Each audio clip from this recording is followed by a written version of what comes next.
विक्की बेटा, अंकिता तुम मारती हो मेरे बेटे को। चाहत, मैं तुझे हर उस कसम से आजाद करती हूँ बेटा। मैंने तुझे भेजा था ना इस घर में सबकी इज्जत करना। आज से तुझे किसी की इज्जत नहीं करता है, करनी है। हमने उनकी उसकी मिमिक्री करी थी, हमारे चैनल पे वीडियो है विक्की की माँ वाला। अविनाश, इस घर के अंदर कचहरी लगी थी और बाहर भी एक कोर्ट है, तुम्हारा इंतजार कर रही है। सबसे बकवास सीजन था। उसके बाद सीजन बिग बॉस। नमस्कार, आदाब, केड़ो हाल है, सत श्री अकाल, केमो नाचो, कैसे हैं आप सब। स्वागत है आपका only on big boss season 18। और आइए अब हम मिलाते हैं आप सभी को चाहत की मम्मी से थ्रू मी टीवी। नमस्ते सलमान जी। नमस्ते नमस्ते, कैसी हैं आप आंटी। मैं बहुत ही अच्छी हूँ सलमान जी, आप कैसे हैं। वेल मैं भी ठीक हूँ, सब बढ़िया है। सलमान जी घर पे पड़े हैं, उनका कुछ हो जाता तो ज्यादा अच्छा रहता। सलमान जी, सबका सब कुछ हो जाएगा, लेकिन हम क्या है, हम लोग गांव के पले बड़े लोग हैं, हम अनपढ़ हैं सलमान जी। लेकिन वो हम आपकी लोग शक्ल से दिख रहा है।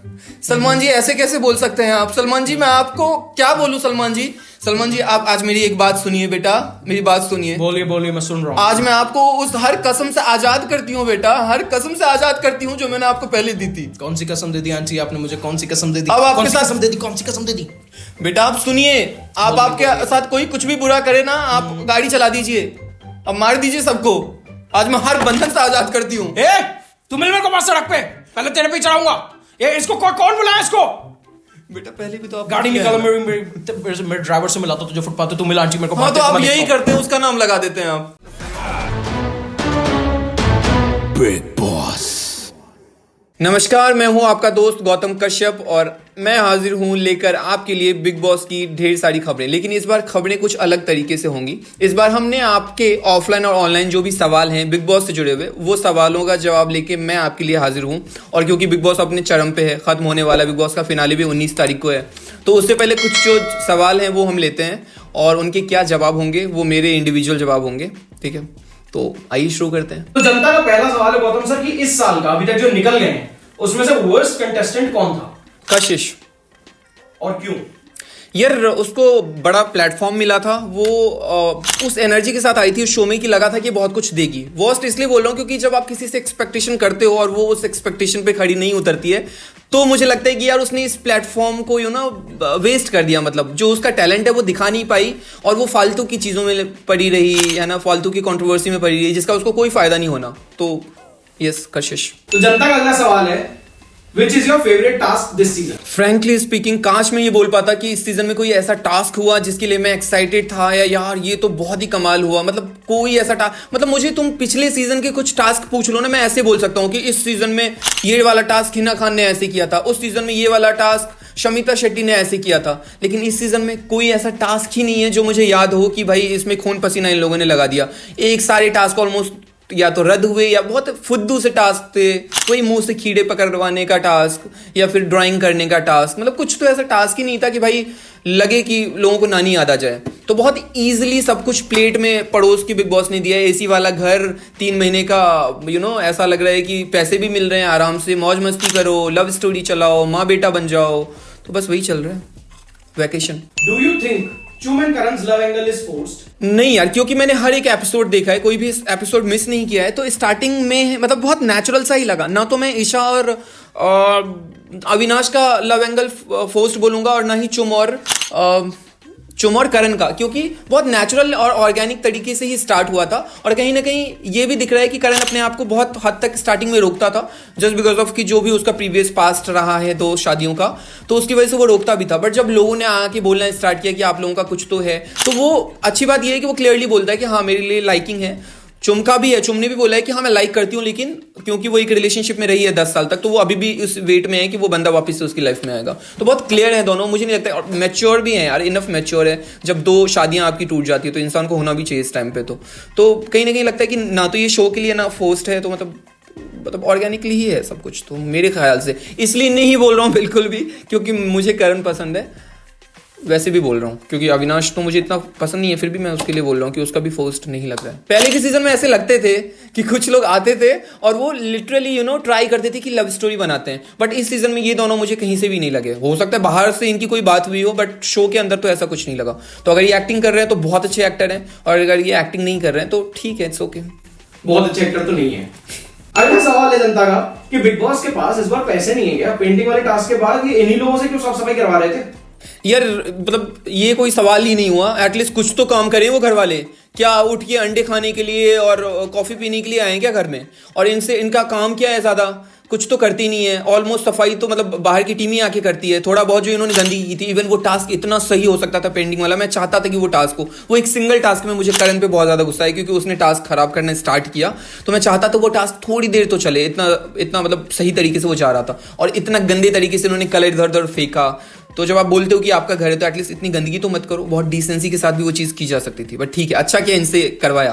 पैसे तो खर्च नहीं किए भाई साहब, पैसे तो अच्छे खासे मतलब लगाए हैं घर के अंदर भी और लोगों को लाने के लिए भी। अब लोग ही नकारे निकल गए, आलसी कामचोर निकल गए, तो फिर तो क्या कर सकते हैं। जनता का अगला सवाल है कि आपको 2 लिस्ट देंगे उन्होंने। हाँ जी। टॉप 5 अकॉर्डिंग टू यू हाँ, and top 5 according to the popularity. ये हो सकता है कि जब ये वीडियो आप तक आए तो उसमें से कुछ लोग निकल जाएं, कभी भी एविक्शन हो सकता है। बट मेरे हिसाब से जो टॉप 5 में होने चाहिए डेफिनेटली अविनाश, करण, चुंबी और चाहत। कितने हो गए? 4 हो गए। और रजत दलाल। ये तो गए तेरे। हाँ। अब आप बताएं पॉपुलैरिटी के हिसाब से आपको क्या लगता है? जनता जिनको देखना चाह रही है या जिनको तेरे को लग रहा है कि यार अरे अभी तक ले आए इनको यहाँ तक, तो शायद आगे टॉप 5 में भी जाए। यार अभी जितने लोग हैं घर में डेफिनेटली वो आने लायक थे। कोई भी ऐसा नहीं है जो ऐसे ही आ गया, हवा में आ गया। जो ऐसे लोग थे वो निकल गए हैं और बिग बॉस को भी पता है कि किसको नहीं रहना चाहिए शो में। तो लेकिन जनता के हिसाब से जो मुझे लग रहा है टॉप 5 होंगे वो हैं एक विवियन, दूसरे हैं अविनाश, तीसरे रजत दलाल हैं और चौथा करण डेफिनेटली होगा। और 5वें में हो सकती है ईशा भी हो, शिल्पा शिरोडकर भी हो या फिर चाहत पांडे भी हो। तो 5वां कोई भी हो सकता है। मतलब वैसे पॉपुलैरिटी के हिसाब से चाहत की पॉपुलैरिटी मुझे लग रहा है इनके हिसाब से, मतलब सोशल मीडिया के हिसाब से। ठीक है, जनता का अगला सवाल है कि फैमिली वीकेंड में आपका फेवरेट मोमेंट कौन सा था? यार फैमिली में हाँ, वो विविन डिसेना की वाइफ आई थी और उन्होंने बहुत आई ओपनर वाली बातें करी थी। ऑल्दो विविन ने ज्यादा उसको तवज्जो नहीं दी। मतलब अगर वो देते तो डेफिनेटली वो लड़ते या नाराज होते। वो उन्होंने ऐसा कुछ नहीं किया। बहुत ईजी वे में उन्होंने एक दिन बात नहीं करी अविनाश सेंटर।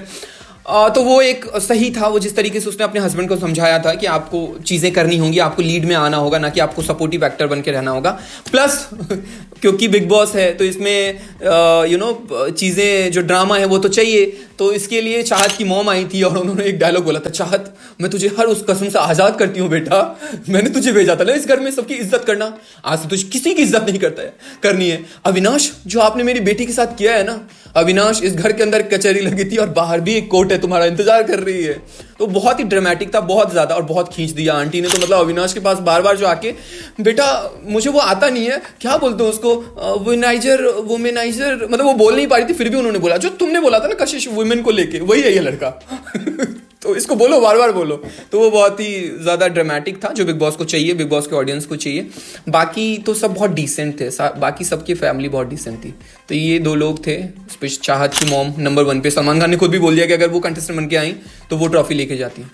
विकी की मॉम या चाहत की मॉम, एंड व्हाई? यार डेफिनेटली विकी की मॉम। विकी की मॉम ने सोशल मीडिया पे धमाका मचा दिया था जब उन्होंने बोला था, विकी बेटा अंकिता तुम मारती हो मेरे बेटे को। हमने उसकी मिमिक्री करी थी, हमारे चैनल पे वीडियो है विकी की माँ वाला। तो अंकिता तुम्हारे मम्मी को कॉल करके बोला विकी के पापा ने, आप भी अपने पति को ऐसे ही मारती थी चप्पल से। विकी की माँ तो भाई एपिक थी। वो जो टेलीविजन की सास होती है ना कि आज मैं इस औरत को मजा चखा के दूंगी, जहर खाने में मिला दूंगी, नमक मिला दूंगी ताकि मेरा बेटा इसकी चंगुल में ना फंसे, चुंगल में ना फंसे बड़े। तो विकी की मॉम एपिक है यार। उनको तभी तो इतने सारे रियलिटी शो में भी आ गई वो विकी के साथ। तो आपके हिसाब से कौन है जनता का लाडला और कौन जीतेगा ये बिग बॉस का सीजन? यार मैं तो चाहता हूं कि करण जीते, डेफिनेटली करण जीते, लेकिन विविन डिसेना जीतेगा जितनी उसकी पॉपुलैरिटी है।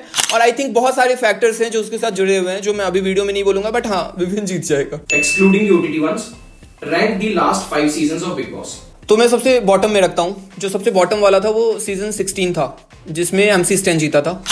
सबसे घटिया वाहियात सीजन था, ठीक है। उसके बाद का सीजन है सीजन 70 जिसमें मुनावर फारूकी जीता था, सबसे बकवास सीजन था। उसके बाद सीजन आता है सीजन 15, ठीक, जिसमें तेजस्वी जीती थी, ठीक है, सही था। उसके बाद आता है सीजन 13 जो कि सिद्धार्थ शुक्ला थे जिसमें, और फर्स्ट नंबर पे सीजन 14 जिसमें रूबीना दिलेक थी, क्योंकि वो मेरी फेवरेट थी और वही जीतती थी। तो मेरे हिसाब से यही रैंकिंग है। अगर आप लोगों का कुछ डिफरेंट हो तो प्लीज बताना। वैसे तो आप मैसेज करोगे ही नहीं, लेकिन कर देना अगर मन करे तो।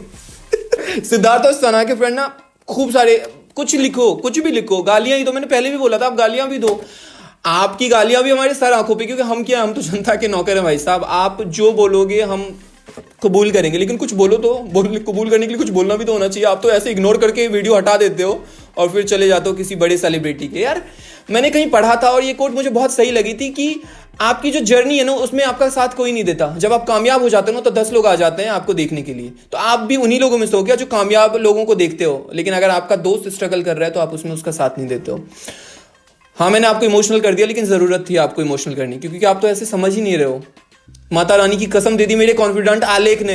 आज वो इस वीडियो में पता है क्यों नहीं आया? वो इसलिए नहीं आया क्योंकि वो बिग बॉस से नफरत करता है, उसे घृणा आती है बिग बॉस से। वो इसलिए नहीं आया क्योंकि उसे उम्मीद ना उम्मीदी की बीमारी छा गई है उस पर। अगर आप भी चाहते हैं आपके किसी दोस्त के साथ ऐसा ना हो तो प्लीज हमारे चैनल को सब्सक्राइब करें, वीडियो को लाइक करें, ज्यादा से ज्यादा शेयर करें, क्योंकि आपके सपोर्ट और आपके प्यार की बहुत जरूरत है हमें। पैसा तो मांग ही नहीं रहे क्योंकि वो तो आप वैसे भी रिचार्ज करवा लेते होगे, और यूट्यूब में जाता कितना डेटा है यार। तो आपका प्यार ऐसे ही बनाए रखें, बिग बॉस जैसे अच्छे शोज देखते रहें। और कैसा लगा ये क्वेश्चन आंसर वाला जो सिलसिला था जो मैंने अभी किया है, और सारे क्वेश्चंस के आंसर मैंने खुद के मन से दिए हैं, इसमें किसी का कोई हस्तक्षेप नहीं था। जो मुझे लगा मेरे अकॉर्डिंग वो मैंने बोला। अगर आपको लगता है कि इसमें आपकी कोई और राय है तो प्लीज आप हमें बताएं, लेकिन बताएं। तब तक के लिए अपना ख्याल रखें, खुश रहें और खुशहाली भरी जिंदगी जिएं। Big